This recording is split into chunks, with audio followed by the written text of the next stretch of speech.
Olá! Você sabe o que é uma enzima? Você sabe para que ela serve? Não sabe? Então fica comigo que depois da vinheta nós vamos descobrir todos os mistérios das enzimas.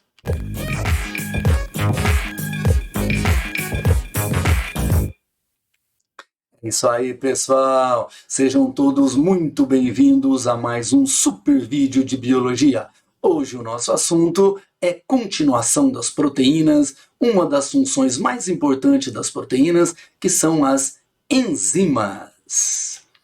Dando prosseguimento, então, às proteínas, uma das funções das proteínas é a função catalítica exercida pelas enzimas. O que são enzimas, então? As enzimas são proteínas especiais. Elas são chamadas de biocatalisadores orgânicos. Você não sabe o que é um catalisador? Olha, um catalisador é uma substância que pode aumentar ou diminuir a velocidade de uma reação química. Existem catalisadores químicos e existem catalisadores orgânicos chamados de enzimas. Normalmente, a gente associa uma enzima à quebra de substâncias ou união de substâncias. Sem as enzimas, nós não teríamos como aumentar a velocidade das nossas reações químicas. As enzimas, então, elas alteram a velocidade de uma reação química, fazendo a quebra, a união, a modificação de ligações. Participam, mas não são consumidas nas reações químicas. Podem atuar novamente. Como assim? Veja, uma enzima que quebra uma determinada substância, ela não se quebra no processo. Então, a enzima pode voltar e pegar outra substância que será quebrada. Essa substância que é quebrada pela enzima, nós chamamos de substrato. O substrato, então, é a substância que será quebrada pela enzima. As enzimas possuem um centro ativo ou um sítio de ligação onde os substratos se ligam para serem quebrados ou unidos. As enzimas funcionam com um modelo bem conhecido chamado chave-fechadura. O que isso significa? Olha, pensa. Cada fechadura só tem uma chave que abre. Com as enzimas funciona da mesma maneira. As enzimas possuem uma alta especificidade em relação ao substrato, ou seja, para cada substrato existe uma enzima específica. E normalmente as enzimas têm a terminação ase. Lembra, gente, ó, proteína normalmente termina em ina. E as enzimas, que são umas proteínas especiais, elas normalmente têm a terminação ase. Existem exceções, mas de maneira geral nós temos as proteases, as lipases, as amilases, tá ok? Então sempre que terminar em ase, fique desconfiado, porque tem grande chance de ser uma enzima. Observa comigo aqui a atividade enzimática. Veja, nós temos aqui uma enzima. Tá? Observa aqui, ó, que a enzima está representada aqui por essa estrutura. Essas regiões aqui nós chamamos de sítio ativo ou centro ativo das enzimas. Ou seja, a região onde o substrato vai se encaixar. Então, aqui nós teríamos o sítio ativo da enzima. Observa que esse substrato ele tem o mesmo formato da enzima. Isso que significa ser específico, tá certo? Observa que esse substrato ele se encaixa perfeitamente aqui nos sítios da enzima. E esse substrato ele é quebrado, originando dois produtos que serão utilizados pela célula. Observa que a enzima não foi degradada na reação. Ela pode voltar e quebrar mais um pouco de substrato. Aqui um segundo caso onde a enzima vai fazer a união dos substratos. Então você percebe também que o sítio ativo é específico para esse substrato. Os substratos se ligam ali e aqui nós temos a união formando um produto. Veja, eu trouxe alguns exemplos aqui para vocês. Olha, nos carboidratos, imagine quando você está comendo lá um pãozinho francês, né? O que você está mastigando é o quê? É amido. Você sabe que o amido, ele é feito de muitas moléculas de glicose. Então, lá na sua boca, além da degradação mecânica dos dentes, nós vamos encontrar uma enzima chamada amilase. A amilase vai quebrar o amido e transformá-la em muitas moléculas de glicose. Outro exemplo, aqui nós temos uma coxa de frango feito de proteína. Aproveitando aqui, gente, lembre as funções aqui. Carboidrato é energético, normalmente. As proteínas são estruturais. Então, a proteína, ela não é quebrada na boca, porque na boca não tem protease. Então, ela, quando chega no estômago, ela encontra aqui, principalmente a pepsina, né, que quebra a proteína e transforma essa proteína em unidades básicas chamadas aminoácidos.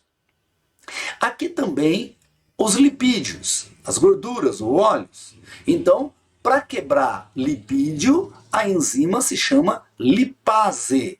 E ela vai transformar, o lipídio em ácidos graxos.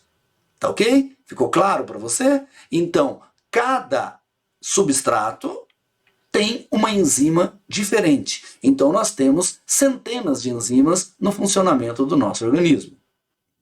Esse é o modelo chave-fechadura. Observa, aqui à esquerda, nós temos a enzima já ligada no substrato. E aqui eu trouxe ela já aberta para a gente poder ver como que ela funciona. Então eu tenho aqui o substrato, aqui eu tenho a enzima, o sítio ativo, né? Esse substrato aqui no nosso exemplo de hoje é a sacarose.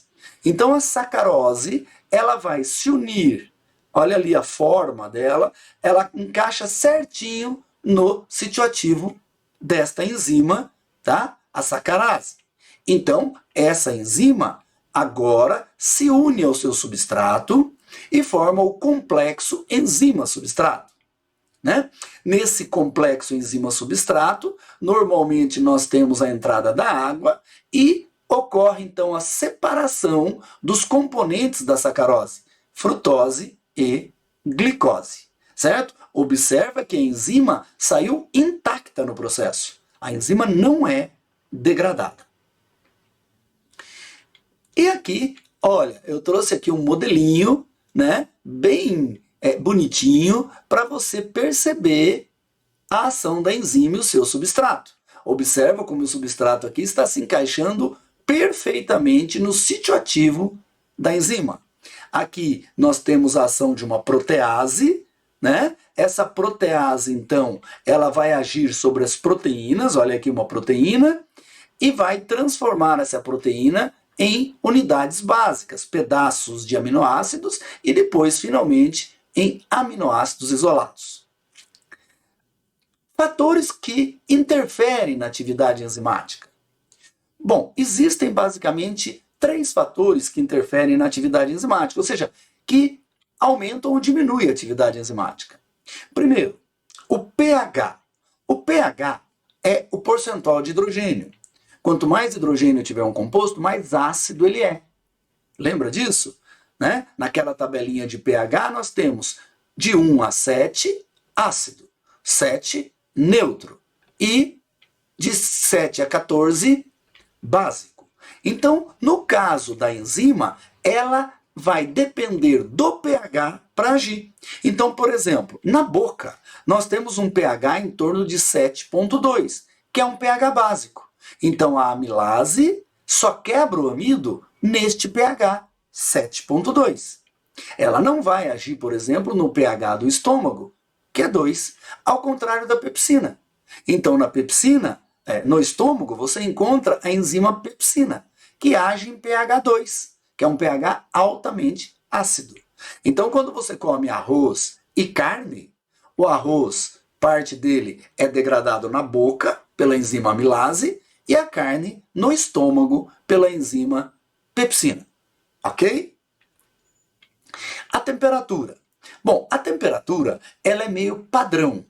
No ser humano, a nossa temperatura é de 36,5 até 37,5. As enzimas têm um pH ótimo para agir. A partir daí, a atividade enzimática começa a diminuir e você começa a se sentir mal. Pensa quando você está febril, quando você está gripado. Você não se sente bem, você se sente assim, sem energia, certo? Por quê? Porque as enzimas estão deixando de agir. E por último, a concentração de substrato. Quanto maior a concentração de substrato, mais rápido é o processo. Então esses são os fatores que interferem na atividade enzimática. Lembra sempre que a enzima facilita as nossas reações químicas. Mas algumas doenças estão ligadas às enzimas. Uma delas é a fenilcetonúria. Lembra do teste do pezinho? Quando a criança nasce, faz aquele teste do pezinho? O que nós queremos ver com aquilo? Nós retiramos o sangue para ver se a pessoa não produz a enzima que transforma fenilalanina em tirosina, ou seja, um aminoácido em outro. Por quê? Porque a fenilalanina, na infância, ela é tóxica e pode levar a alguns danos no cérebro. Então, é muito importante que nós tenhamos essa enzima que faz a transformação de fenilalanina em tirosina para evitar que a fenilalanina se acumule e acabe intoxicando o indivíduo, causando danos ao cérebro da criança. Tá? Então, quando a criança é detectada com esse problema, ela tem que tomar muito cuidado com a alimentação, evitar excesso de proteínas, evitar também adoçantes artificiais à base de aspartame, porque contém fenilalanina e ácido aspartico. Tá ok, pessoal? Então, enzima é uma proteína muito bacana e ela está em todos os lugares do nosso organismo. Muito importante para todos os seres vivos. É isso daí, espero que você tenha gostado do vídeo. Hoje nós ficamos por aqui. Você não se inscreveu no canal ainda? Aproveita e se inscreve. Eu vou, mas eu volto. Até a próxima, pessoal!